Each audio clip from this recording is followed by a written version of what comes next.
गुरुर्ब्रह्मा गुरुर्विष्णुर् गुरुर्ब्रह्मा गुरुर्विष्णुर् गुरुर्देवो महेश्वरः गुरुर्देवो महेश्वरः गुरुसाक्षात् परब्रह्म गुरुर्साक्षात् परब्रह्म तस्मै श्री गुरवे नमः तस्मै श्री गुरवे नमः।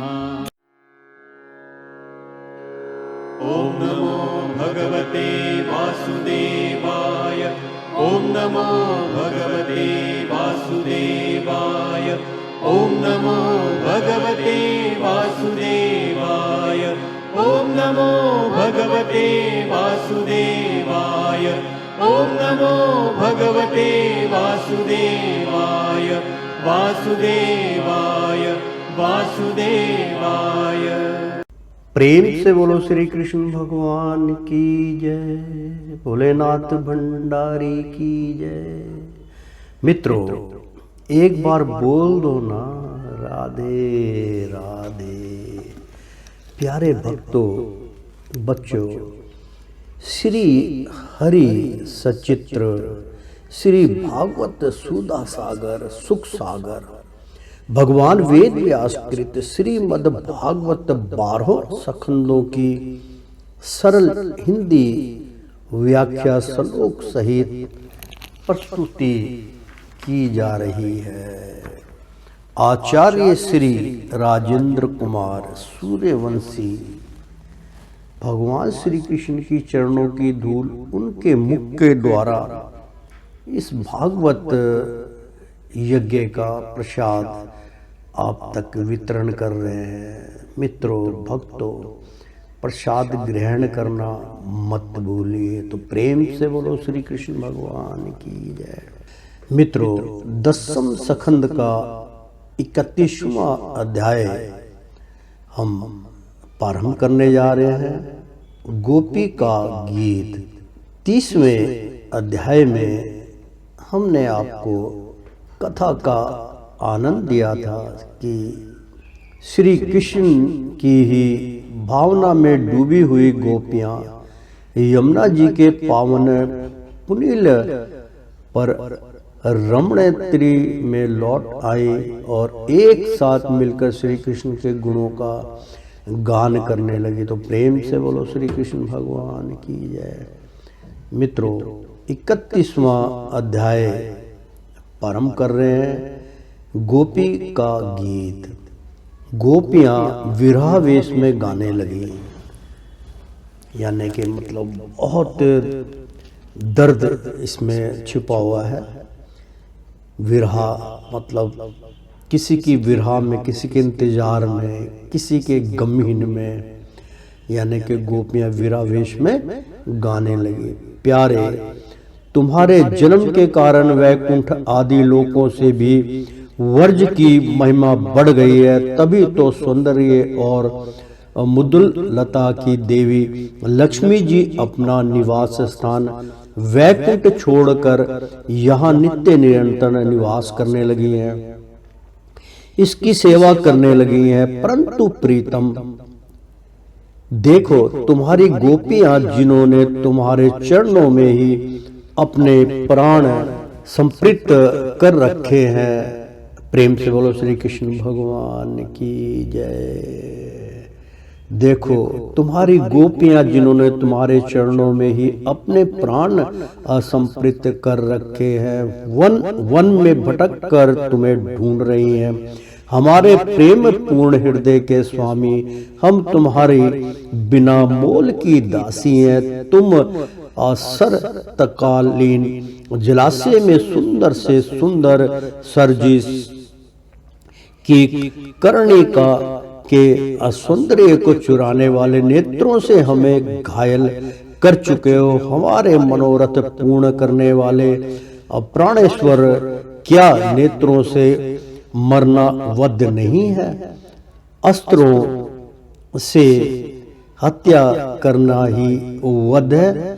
पुरुष शिरोमणे यमुना जी के विषैले जल से होने वाली मृत्यु, अजगर के रूप में खाने वाले आघासुर, इंद्र की वर्षा, आंधी, बिजली, दवानल, वृषभासुर और व्योमासुर आदि से एवं भिन्न भिन्न अवसरों पर सब प्रकार के भयों से तुमने बार बार हम लोगों की रक्षा की है। तुम केवल यशोदा नंदन ही नहीं हो, समस्त शरीर धारियों के हृदय में रहने वाले उनके साक्षी हो, अंतर्यामी हो।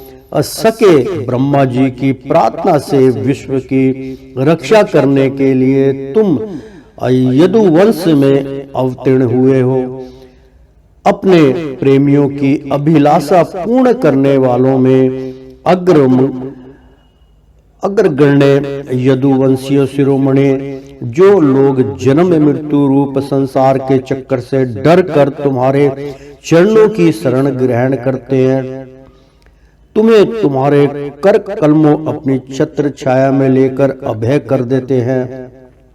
हमारे प्रीतम, सबकी लालसा अभिलाषाओं को पूर्ण करने वाले वही कर कमल जिससे तुमने लक्ष्मी जी का हाथ पकड़ा है, हमारे सिर पर रख दो।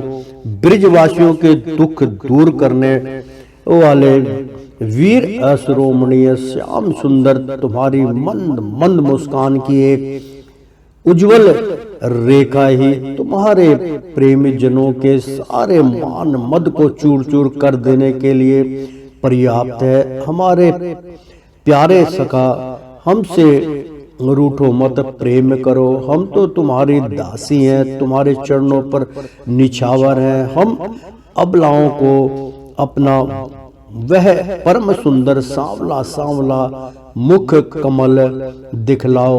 तुम्हारे चरण कमल शरणागत प्राणियों के सारे पापों को नष्ट कर देते हैं। वे समस्त सौंदर्य माधुर्य की खान है और स्वयं लक्ष्मी जी उनकी सेवा करती रहती हैं। तुम उन्हीं चरणों से हमारे बछड़ों के पीछे पीछे चलते हो और हमारे लिए उन्हें सांप के पणों तक पर रखने में भी तुमने संकोच नहीं किया। हमारा हृदय तुम्हारी विरह व्यथा की आग से जल रहा है। तुम्हारी मिलने की आकांक्षा हमें सता रही है। तुम अपने वे ही चरण हमारे वक्षस्थल पर रखकर हमारे हृदय की ज्वाला को शांत कर दो।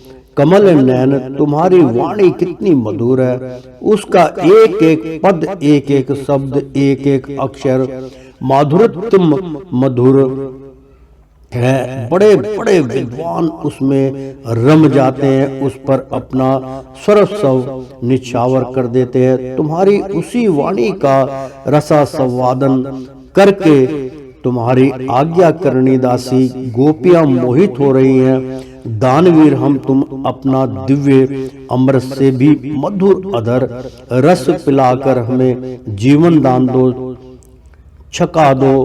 प्रभु, तुम्हारी लीला कथा भी अमृत स्वरूप है। विरह से सताए हुए लोगों के लिए तो वह जीवन स्वर स्व ही है।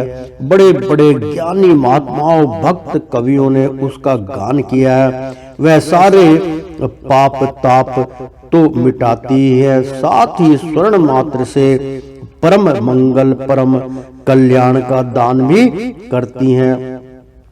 वह परम सुंदर, परम मधुर और बहुत विस्तृत भी है। जो तुम्हारी उस लीला कथा का गान करते हैं, वास्तव में प्रेम से बोलो श्री कृष्ण भगवान की जय। वास्तव में भूलोक में वे ही सबसे बड़े दाता है। प्यारे, एक दिन वह था जब तुम्हारी प्रेम भरी हंसी और चितवन तथा तुम्हारी तरह तरह की क्रीड़ाओं का ध्यान करके हम आनंद में मगन हो जाया करती थी। उनका ध्यान भी परम मंगलदायक है। उसके बाद तुम मिले।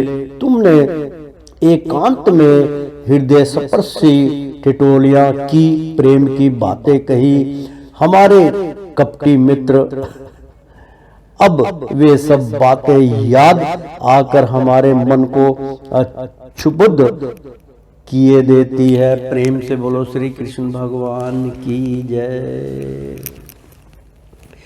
हमारे प्यारे स्वामी, तुम्हारे चरण कमल से भी आंसू कोमल और सुंदर है। जब तुम गौओं को चराने के लिए ब्रज में निकलते हो, तब यह सोचकर कि तुम्हारे वे युगल चरण कंकड़ तिनके और कुछ कांटे गड़ जाने से कष्ट पाते होंगे, हमारा मन बेचैन हो जाता है। हमें बड़ा दुख होता है। दिन ढलने पर जब तुम वन से घर लौटते हो तो हम देखती है कि तुम्हारे मुख कमल पर नीली नीली अलकें लटक रही है और गौओं के खुर से उड़ उड़कर घनी धूल पड़ी हुई है। हमारे वीर प्रीतम, तुम अपना वह सौंदर्य हमें दिखा दिखाकर हमारे हृदय में मिलन की आकांक्षा का प्रेम उत्पन्न करते हो। प्रीतम, एकमात्र तुम ही हमारे सारे दुखों को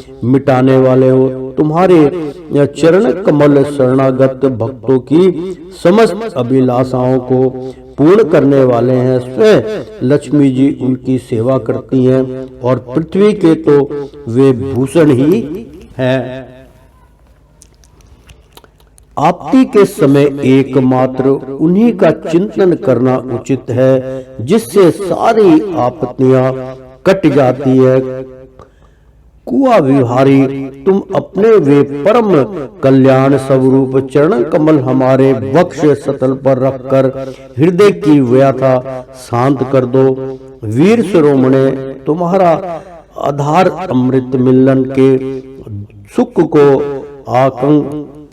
आकंठा को बढ़ने वाला है। यह वह जिनने समस्त शोक संताप को नष्ट कर देता है। यह गाने वाली बांसुरी भली भांति उसे चूमती रहती है। जिन्होंने एक बार उसे पी लिया, उन लोगों को फिर दूसरे और दूसरों की आसक्तियों का स्मरण भी नहीं होता। हमारे वीर, अपना वही अधरामत हमें वितरण करो, पिलाओ। प्यारे दिन के समय जब तुम वन में विहार करने के लिए चले जाते हो, तब तुम्हें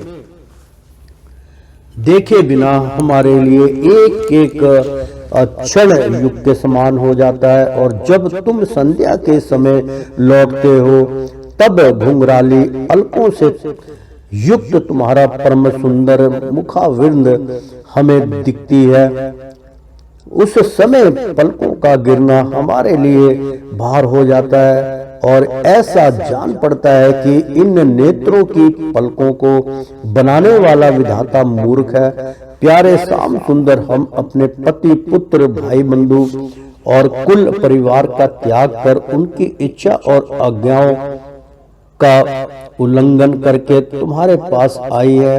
हम तुम्हारी एक एक चाल जानती है, संकेत समझती है और तुम्हारे मधुर गान की गति समझकर उसी से मोहित होकर यहाँ आई है। कपटी, इस प्रकार रात्रि के समय आई हुई युक्तियों को तुम्हारे सिवा और कौन छोड़ सकता है। प्यारे, एकांत में तुम मिलन की आकांक्षा का प्रेम भाव को जगाने वाली बातें करते हैं, ठिठोली करके हमें छेड़ते थे। तुम प्रेम भरी चितमन से हमारी और देखकर मुस्कुरा देते थे और हम देखती थी तुम्हारा वह विशाल वक्ष स्थल जिस पर लक्ष्मी जी नित्य नियंत्रण निवास करती हैं। तब से अब तक निरंतर हमारी लालसा बढ़ती ही जा रही है और हमारा मन अधिकाधिक मुग्ध होता जा रहा है। प्यारे, तुम्हारी यह अभिव्यक्ति वर्ज वासियों के संपूर्ण दुख ताप को नष्ट करने वाली और विश्व का पूर्ण मंगल करने के लिए है। हमारा हृदय तुम्हारे प्रति लालसा से भर रहा है। कुछ थोड़ी सी ऐसी औषधि दो जो तुम्हारे निज जनों के हृदय रोग की सर्वथा निर्मल कर दे।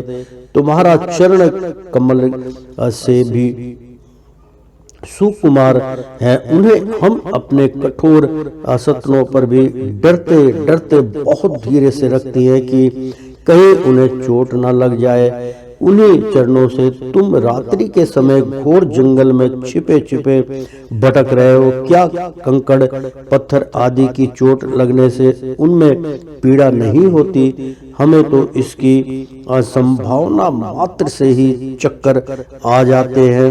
हम अचेत होती जा रही है। श्री कृष्ण श्याम सुंदर प्राणनाथ, हमारा जीवन तुम्हारे लिए, हम तुम्हारे लिए जी रही हैं, हम तुम्हारी हैं। प्रेम से बोलो श्री कृष्ण भगवान की जय। श्रीमन नारायण नारायण हरि हरि, तेरी लीला सबसे न्यारी न्यारी, बोलो हरि हरि। प्रेम से बोलो श्री कृष्ण भगवान की जय। एक बार बोल दो ना राधे राधे। मित्रों, प्यारे भक्तों, 31वां अध्याय 10वें स्कंद का संपन्न हुआ। 32वां अध्याय हम प्रारंभ करने जा रहे हैं।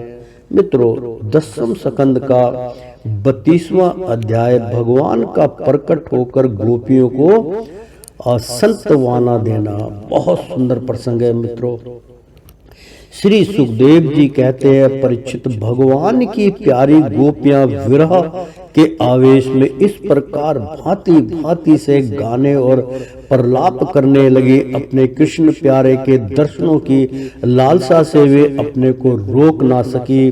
करुणा जनक सुमधुर स्वर से फूट फूट कर रोने लगी। ठीक उसी समय उनके बीचों बीच भगवान श्री कृष्ण प्रकट हो गए। उनका मुख कमल मंद मंद मुस्कान से खिला हुआ था। गले में वनमाला थी, पीतांबर धारण किए हुए थे। उनका यह रूप क्या था? सबके मन को मत डालने वाले, कामदेव के मन को भी मथने वाला था। कोटि कोटि कामों से भी सुंदर, परम मनोहर, प्राण पल्लव वल्लभ श्याम सुंदर को आया देख गोपियों के नेत्र प्रेम और आनंद से खिल उठे।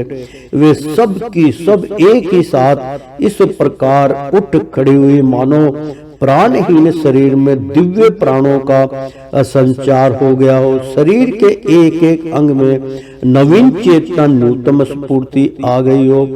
एक गोपी ने बड़े प्रेम और आनंद से श्री कृष्ण के कर कमल को अपने दोनों हाथों में ले लिया और वह धीरे धीरे उसे सहलाने लगी। दूसरी गोपी ने उनके चंदन चचित्र भुज दंड को अपने कंधे पर रख लिया। तीसरी सुंदरी ने भगवान का चबाया हुआ पान अपने हाथों में ले लिया। चौथी गोपी, जिसके हृदय में भगवान के विरह से बड़ी जलन हो रही थी, बैठ गई और उनके चरण कमलों को अपने वक्ष स्थल पर रख लिया। पांचवी गोपी प्रणय कोप से वल होकर भवे चढ़ाकर दांतों से होठ दबाकर अपने कटाक्ष बाणों से बीनती हुई उनकी ओर तकने लगी। छठी गोपी अपने निर्मेश नैनों से उनके मुख कमल का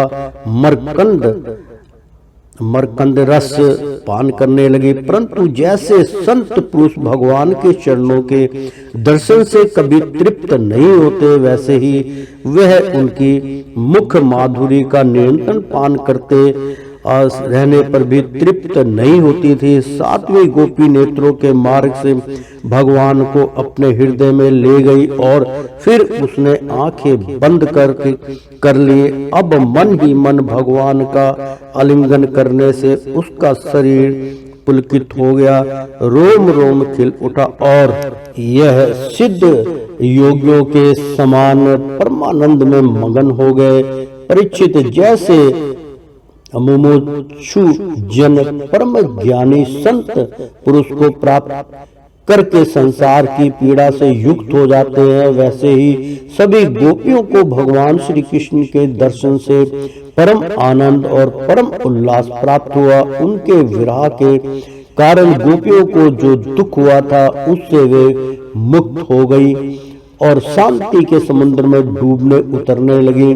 परीक्षित, यूं तो भगवान श्री कृष्ण अच्युत और एक रस है, उनका सौंदर्य और माधुर्य अनिर्तिशय है, फिर भी वह व्यथा से मुक्त हुई गोपियों के बीच में उनकी शोभा और भी बढ़ गई। ठीक वैसे ही जैसे परमेश्वर अपने नित्य ज्ञान, बल आदि शक्तियों से शोभित होने पर और भी शोभायमान होता है। प्रेम से बोलो श्री कृष्ण भगवान की जय।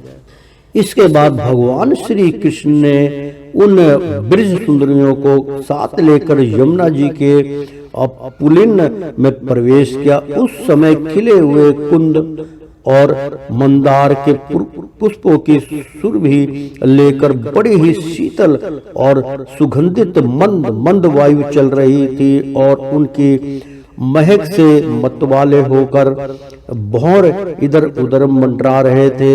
और शरत पूर्णिमा के चंद्रमा की चांदनी अपनी निराली ही छटा दिखला रही थी। उसके कारण रात्रि के अंधकार का तो कहीं पता ही ना था। सर्वत्र आनंद मंगल का ये साम्राज्य छाया था।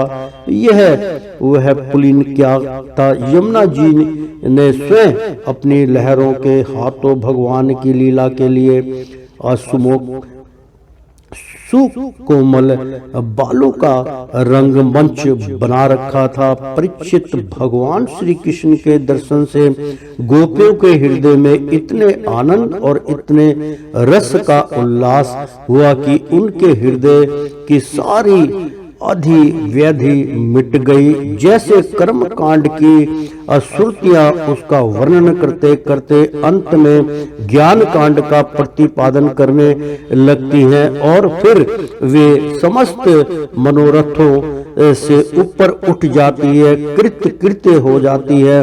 वैसे ही गोपियां भी पूर्ण काम हो गईं। अब उन्होंने अपने वक्ष स्थल पर लगी हुई रोली केसर से चिहित होडनी को अपने परम प्यारे सुहद श्री कृष्ण के विराजने के लिए बिछा दिया। बड़े बड़े योगेश्वर अपनी योग साधना से पवित्र किए हुए हृदय में जिनके लिए आसान की कल्पना करते रहते हैं, किंतु फिर भी अपने हृदय सिंहासन पर बिठा नहीं पाते, वही सर्वशक्तिमान भगवान यमुना जी के रेती में गोपियों की ओढ़नी पर बैठ गए।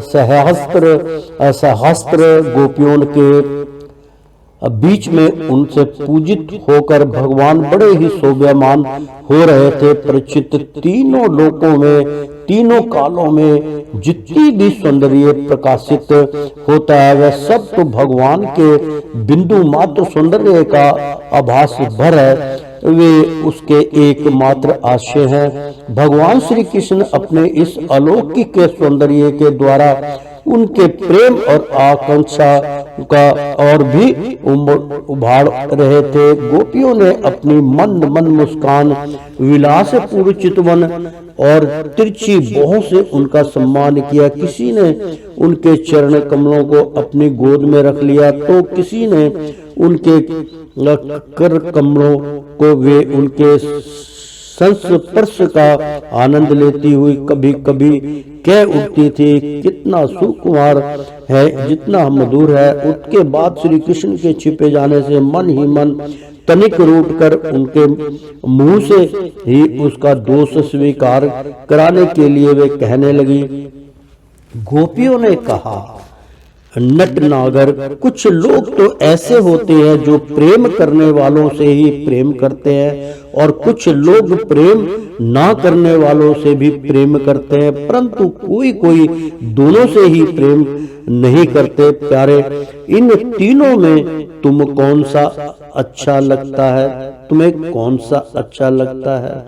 भगवान श्री कृष्ण ने कहा, मेरी प्रिय सखियों, जो प्रेम करने पर प्रेम करते हैं उनका तो सारा उद्योग स्वार्थ को लेकर है, लेन देन मात्र है, ना तो उनमें सौहार्द है और ना तो धर्म। उनका प्रेम केवल स्वार्थ के लिए ही है, इसके अतिरिक्त उनका और कोई प्रयोजन नहीं है। सुंदरियों, जो लोग प्रेम ना करने वाले से भी प्रेम करते हैं, जैसे स्वभाव से ही करुणाशील सज्जन और माता पिता, उनका हृदय सौहार्द से हितैषीता से भरा रहता है और सच पूछो तो उनके व्यवहार में निश्चल सत्य एवं पूर्ण धर्म भी है। कुछ लोग ऐसे होते हैं। प्रेम से बोलो श्री कृष्ण भगवान की जय। जो प्रेम करने वालों से भी प्रेम नहीं करते, ना प्रेम करने वालों का तो उनके सामने कोई प्रश्न ही नहीं है। ऐसे लोग चार प्रकार के होते हैं। एक तो वे जो अपने स्वरूप में ही मस्त रहते हैं, जिनकी दृष्टि में कभी दैत्य भासता ही नहीं।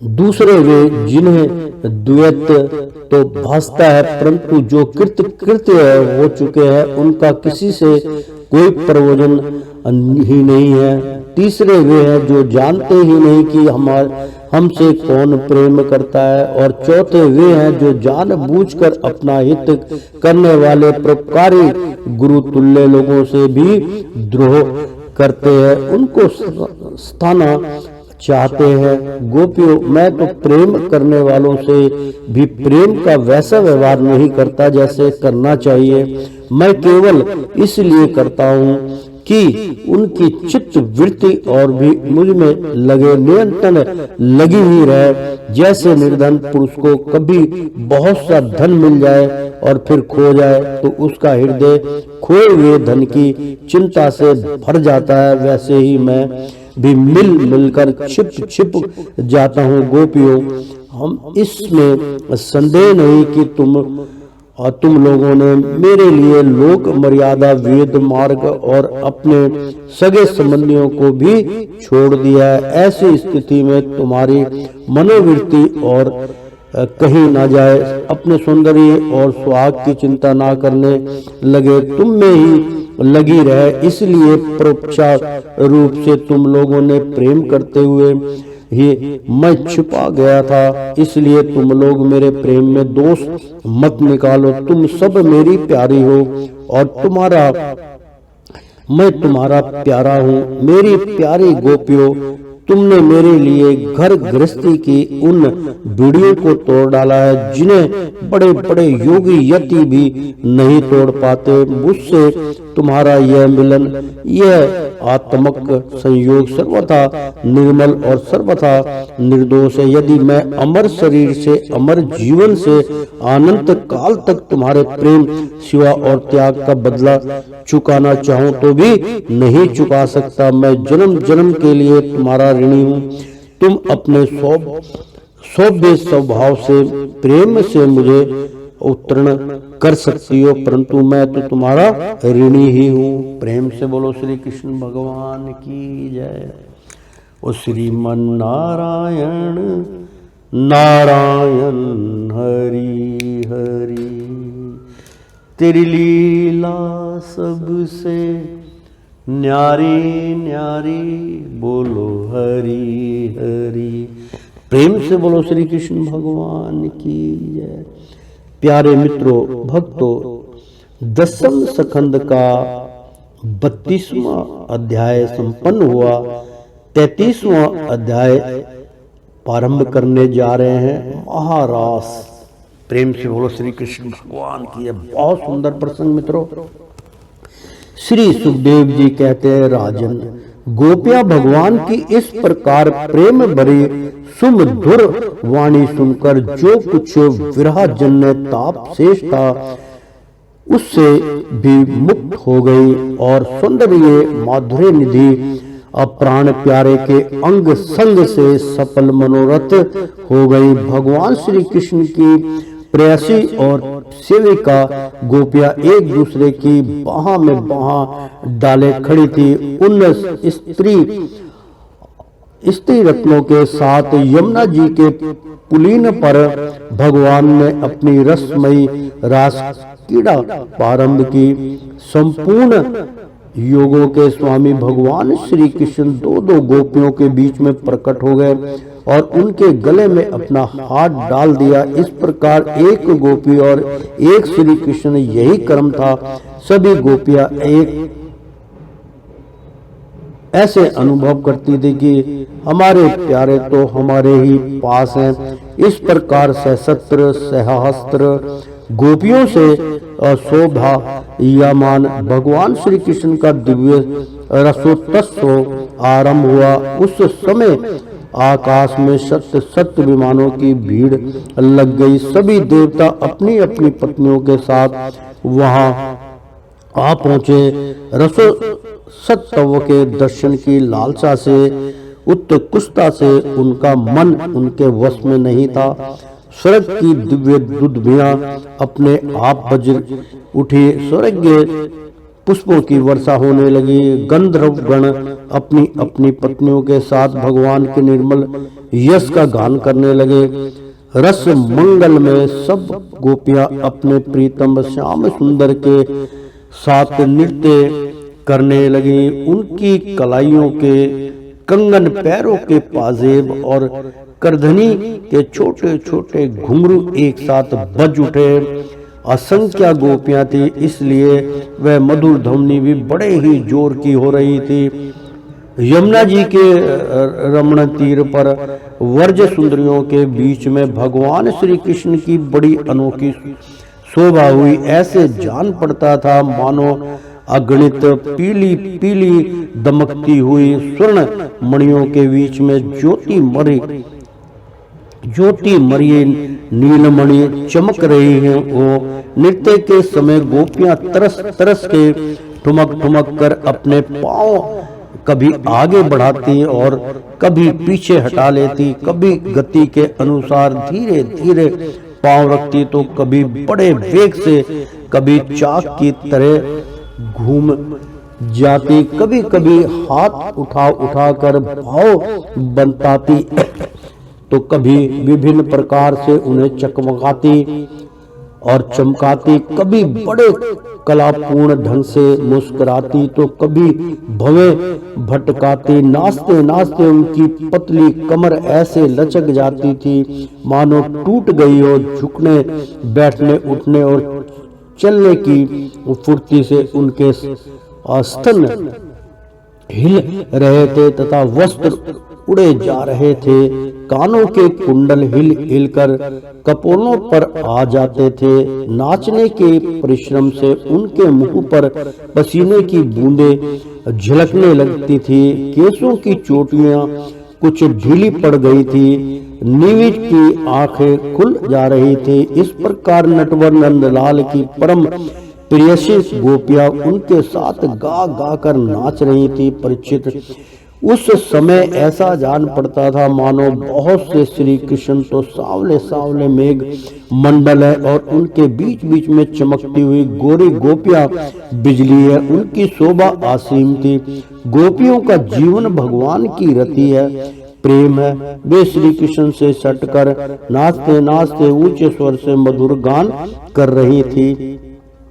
श्री कृष्ण का स्पर्श पाकर और भी आनंद मंगल मगन हो रही थी। उनके राग रागनियों से पूर्ण गान से यह सारा जगत अब भी गूंज रहा था। कोई गोपी भगवान के साथ उनके स्वर में स्वर मिलाकर गा रही थी। वह श्री कृष्ण के स्वर की अपेक्षा और भी ऊंचे स्वर से राग अलापने लगी। उसके विलक्षण और उत्तम स्वर को सुनकर वे बहुत ही प्रसन्न हुई और वाह वाह करने लगी, उनकी प्रशंसा करने लगी।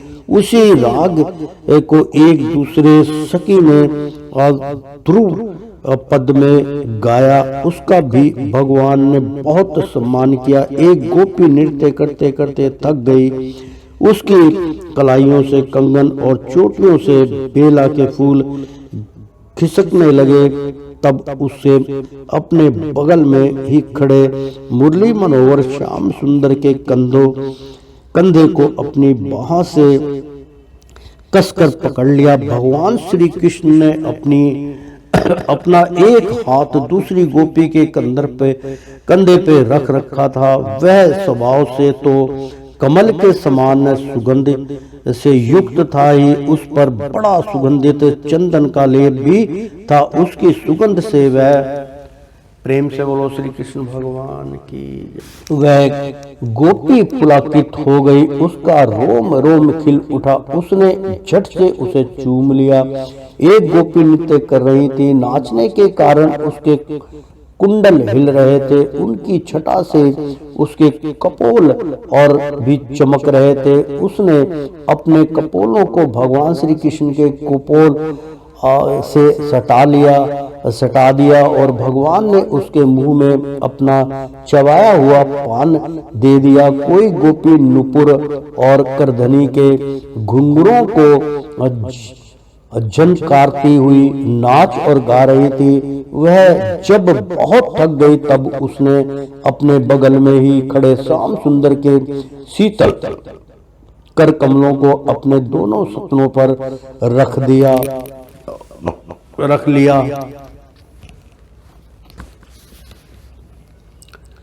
परीक्षित, गोपियों का सौभाग्य लक्ष्मी जी से भी बढ़कर है। लक्ष्मी जी के परम प्रीतम एकांत वल्लभ भगवान श्री कृष्ण को अपने परम प्रीतम के रूप में पाकर गोपियां गान करती हुई उनके साथ विहार करने लगी। भगवान श्री कृष्ण ने उनके गलों को अपने भुज पास में बांध रखा था। उस समय गोपियों की बड़ी अपूर्ण शोभा थी। उनके कानों में कमल के कुंडल शोभायमान थे। घुंघराली अलके कपोलों पर लटक रही थी। पसीने की बूंदें झलकने लगी। उनके मुख की छाया निराली ही हो गई थी। वे रास मंडल में भगवान श्री कृष्ण के साथ नृत्य कर रही थी। उनके कंगन और पाजेबे के बाजे बज रहे थे। भौरे उनके ताल सुर में अपना सुर मिलाकर गा रहे थे और उनके जूड़ों तथा चोटियों में गुंदे हुए फूल गिरते जा रहे थे। परीक्षित, जैसे नन्हा सा शिशु निर्विकार भाव से अपनी परछाई के साथ खेलता है, वैसे ही रमण भगवान श्री कृष्ण कभी उन्हें अपने हृदय से लगा लेते तो कभी हाथ से उनका अंग स्पर्श करते, कभी प्रेम भरती चितवन से उनकी ओर देखते तो कभी लीला से उमयुक्त हंसी हंसने लगते। इस प्रकार उन्होंने व्रज सुंदरियों के साथ क्रीड़ा की विहार किया। परीक्षित, भगवान के अंगों का स्पर्श प्राप्त करके गोपियों की इंद्रियां प्रेम और आनंद से विहल हो गईं। उनके केस बिखर गए, फूलों के हार टूट गए और गहने अस्त व्यस्त हो गई। वे अपने केस, वस्त्र और कंचुकी को भी पूर्णतया संभालने में असमर्थ हो गई। भगवान श्री कृष्ण की यह रस क्रीड़ा देखकर स्वर्ग की देवतागणाएं भी मिलन की कामना से मोहित हो गई। प्रेम से बोलो श्री कृष्ण भगवान की जय। और समस्त तारों तथा ग्रहों के साथ चंद्रमा चकित विष्णु हो गए। परीक्षित, यद्यपि भगवान आत्मा राम है, यद्यपि भगवान आत्मा राम है, उन्हें अपने अतिरिक्त और किसी की भी आवश्यकता नहीं है, फिर भी उन्होंने जितनी गोपियां थी उतनी ही रूप धारण किए और खेल खेल में उनके साथ इस प्रकार विहार किया। जब बहुत देर तक गान और नृत्य आदि विहार करने के कारण गोपियां थक गईं, तब करुणा में भगवान श्री कृष्ण ने बड़े प्रेम से स्वयं अपने सुखद कर कमलों के द्वारा उनके मुंह पोंछे। परीक्षित, भगवान के कर कमल और नख स्पर्श से गोपियों को बड़ा आनंद हुआ। उन्होंने अपने उन कपोलों के सौंदर्य से, जिन पर सोने के कुंडल झिलमिला रहे थे और घुंघराली अलके लटक रही थी, तथा उस प्रेम भरी चितवन से जो सुधा से भी मीठी मुस्कान से उज्जवल हो रही थी। भगवान श्री कृष्ण का सम्मान किया और प्रभु की परम पवित्र लीलाओं का गान करने लगी। इसके बाद जैसे थका हुआ गजराज किनारों को तोड़ता हुआ हाथियों के साथ जल में घुसकर कीड़ा करता, वैसे ही लोग और वेद की मर्यादा का अतिक्रमण करने वाले भगवान ने अपनी थकान दूर करने के लिए गोपियों के साथ जल कीड़ा करने के उद्देश्य से यमुना के जल में प्रवेश किया। उस समय भगवान की वनमाला गोपियों के अंग की रगड़ से कुछ कुचल सी गई थी और उनके वक्षस्थल की केसर से वह रंग भी गई थी। उसके चारों ओर गुनगुनाते हुए भौरे उनके पीछे पीछे इस प्रकार चल रहे थे मानो गंधर्व राज उनकी कीर्ति का गान करते हुए पीछे पीछे चल रहे हो।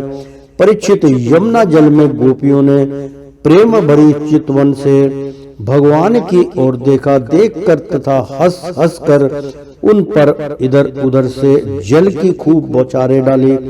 जल उलिच कर उन्हें खूब नहलाया। विमानों पर चढ़े हुए देवता पुष्पों की वर्षा करने लगे, उनकी स्तुति करने लगे।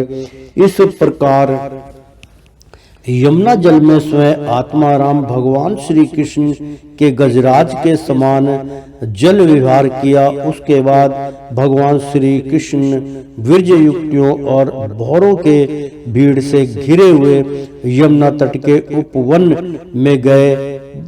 वह बड़ा ही रमणीय था। उसके चारों ओर जल और स्थल में बहुत बड़ी सुंदर सुगंध वाले फूल खिले हुए थे। उनकी श्वास लेकर मंद मंद वायु चल रही थी। उनमें भगवान इस प्रकार विचरण करने लगे जैसे मदमस्त गजराज हाथियों के झुंड के साथ घूम रहा हो। परीक्षित, शरद की वह रात्रि जिसके रूप में अनेक रात्रियां पुंजीभूत हो गई थी, बहुत ही सुंदर थी। चारों ओर चंद्रमा की बड़ी सुंदर चांदनी छिटक रही थी। काव्यों में शरद ऋतु की जिन रस सामग्रियों का वर्णन मिलता है उन सभी से वह युक्त थी। उसमें भगवान श्री कृष्ण ने अपनी प्रेम सी गोपियों के साथ यमुना के पुलीन यमुना जी और उनके उपवन में विहार किया। यह बात स्मरण रखनी चाहिए कि भगवान सत्य संकल्प हैं। यह सब उनके चिन्मय संकल्प की ही चिन्मयी लीला है और उन्होंने इन लीला में काम भावना को, उसकी चेष्टाओं को तथा उसकी क्रिया को स्वतः अपने अधीन कर रखा था, उन्हें अपने आप में कैद कर रखा था। प्रेम से बोलो श्री कृष्ण भगवान की जय। राजा परीक्षित ने पूछा, भगवान श्री कृष्ण सारे जगत के एकमात्र स्वामी हैं। उन्होंने अपने अंश श्री बलराम जी के सहित पूर्ण रूप में अवतार ग्रहण किया था। उनके अवतार का उद्देश्य ही यह था कि धर्म की स्थापना हो और अधर्म का नाश। ब्राह्मण वे धर्म मर्यादा के बनाने वाले, उपदेश करने वाले और रक्षक थे। फिर उन्होंने स्वयं धर्म के विपरीत पर स्त्रियों का स्पर्श कैसे किया? मैं मानता हूँ कि भगवान श्री कृष्ण पूर्ण काम थे, उन्हें किसी भी वस्तु की कामना नहीं थी। फिर भी उन्होंने किस अभिप्राय से यह निंदनीय कर्म किया? परम ब्रह्मचारी मुनीश्वर, आप कृपा करके मेरा यह संदेश मिटाइए। बहुत सुंदर प्रसंग मित्रों, प्रेम से बोलो श्री कृष्ण भगवान की जय। श्री सुखदेव जी कहते हैं, सूर्य, अग्नि आदि ईश्वर समर्थ कभी कभी धर्म का उल्लंघन और साहस का काम करते देखे जाते हैं, परंतु उन कर्मों से उन तेजस्वी पुरुषों को कोई दोष नहीं होता। देखो, अग्नि सब कुछ खा जाता है परंतु उन पदार्थों के दोष से लिप्त नहीं होता। जिन लोगों में ऐसी सामर्थ्य नहीं है उन्हें मन से भी वैसी बात कभी नहीं सोचनी चाहिए। शरीर से करना तो दूर रहा, यदि मूर्खतावश कोई भी काम कर बैठे तो उसका नाश हो जाता है। भगवान शंकर ने हलाहल विष पी लिया था, उस दूसरा कोई पिए तो वह जलकर भस्म हो जाएगा। इसलिए इस प्रकार के जो शंकर आदि ईश्वर है, अपने अधिकार अनुसार उनके वचनों को ही सत्य मानना और उसी के अनुसार आचरण करना चाहिए। उनके आचरण का अनुकरण तो कहीं कहीं ही किया जाता है। इसलिए बुद्धिमान पुरुष को चाहिए कि उनका जो आचरण उनके उपदेश के अनुकूल हो, उसी को जीवन में उतारे। परीक्षित, वे असमर्थवान पुरुष अहंकार रहित होते हैं। शुभ कर्म करने में उनका कोई संसारिक स्वार्थ नहीं होता और अशुभ कर्म करने में अनर्थ नुकसान नहीं होता। वे स्वार्थ और अनर्थ से ऊपर उठे होते हैं। जब उन्हीं के संबंध में ऐसी बात है, तब जो पशु पक्षी मनुष्य देवता आदि समस्त चराचर जीवों के एकमात्र प्रभु सर्वेश्वर भगवान हैं, उनके साथ मानवीय शुभ और अशुभ का संबंध कैसे जोड़ा जा सकता है। जिनके चरण कमलों का रज का सेवन करके भक्त जन तृप्त हो जाते हैं, जिनके साथ योग प्राप्त करके उनके प्रभाव से योगी जन अपने सारे कर्म बंधन काट डालते हैं और विचारशील ज्ञानी जन जिनके तत्व का विचार करके तत्व स्वरूप हो जाते हैं तथा समस्त कर्म बंधनों से मुक्त होकर स्वच्छंद विचरते हैं, वे ही भगवान अपने भक्तों की इच्छा से अपना चिन्ह में श्री विग्रह प्रकट करते हैं। तब भला उनमें कर्म बंधन की कल्पना ही कैसे हो सकती है। गोपियों के उनके पत्नियों के और संपूर्ण शरीरधारियों के अंतःकरण में जो आत्म स्वरूप विराजमान है, वो सबके साक्षी है, परम पति है। वही तो अपना दिव्य चिन्ह में श्री विग्रह प्रकट करके यह लीला कर रहे हैं। भगवान जीवों पर कृपा करने के लिए ही अपने को मनुष्य रूप में प्रकट करते हैं और ऐसी लीलाएं करते हैं जिन्हें सुनकर जीव भगवंत प्रायण हो जाए। ब्रजवासी गोपों ने भगवान श्री कृष्ण में तनिक भी दोष बुद्धि नहीं की। वे उनकी योग माया से मोहित होकर ऐसा समझ रहे थे कि हमारी पत्नियां हमारे पास ही है। ब्रह्मा की रात्रि के बराबर वह रात्रि बीत गई। ब्रह्मा मुहूर्त आया। यद्यपि गोपियों की इच्छा अपने घर लौटने की नहीं थी, फिर भी भगवान श्री कृष्ण की आज्ञा से वे अपने अपने घर चली गई, क्योंकि वे अपनी प्रत्येक चेष्टा से, प्रत्येक संकल्प से केवल भगवान को ही प्रसन्न करना चाहती थी। परीक्षित, जो धीर पुरुष व्रज युवतियों के साथ भगवान श्री कृष्ण के चिन्ह में रास विलास का श्रद्धा के साथ बार बार शरण और वर्णन करता है, उसे भगवान के चरणों में परा भक्ति की प्राप्ति होती है और वह बहुत ही शीघ्र अपने हृदय के रोग काम विकार से छुटकारा पा जाता है। उसका काम भाव सर्वदा के लिए नष्ट हो जाता है। तो प्रेम से बोलो श्री कृष्ण भगवान की जय। ओ श्रीमन नारायण नारायण हरि हरि, तेरी लीला सबसे न्यारी न्यारी, बोलो हरि हरि। ओ श्रीमन नारायण नारायण हरि हरि, ओ लक्ष्मी नारायण नारायण हरि हरि। प्रेम से बोलो श्री कृष्ण भगवान की जय। मित्रों, एक बार तय दिल से कहो श्री कृष्ण भगवान की जय। एक बार बोल दो ना राधे राधे। मित्रों, ये बहुत भाग्य की उपलब्धि है कि ये ज्ञान यज्ञ पूरे संसार में अब भगवान बांट रहे हैं प्रसाद। हमारा तो यही भगवान की तरफ से आपको आदेश है कि आप ज़्यादा से ज़्यादा इस प्रसाद को ग्रहण करें ताकि आपके कर्म बंधन से आप हमेशा के लिए मुक्त हो जाए। तो प्रेम से बोलो श्री कृष्ण भगवान की जय।